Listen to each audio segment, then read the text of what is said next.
रूपपाशाढ्य क्रोधाकाराङ्कुशोज्ज्वला मनोरूपेक्षुकोदण्ड पञ्चतन्मात्रसायका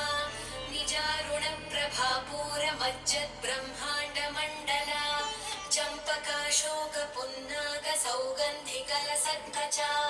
कुरुविन्दमणिश्रेणी कनत्कोटीरमण्डिता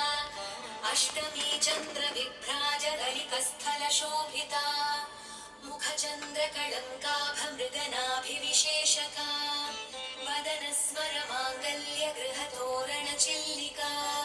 वक्त्रलक्ष्मीपरीवाहचलन्मीनाभलोचना नवचम्पकपुष्पाभनासा दण्डविराजिता ताराकान्तितिरस्कारिनासाभरणभासुरा कदम्बमञ्जरी क्लुप्तकर्णपू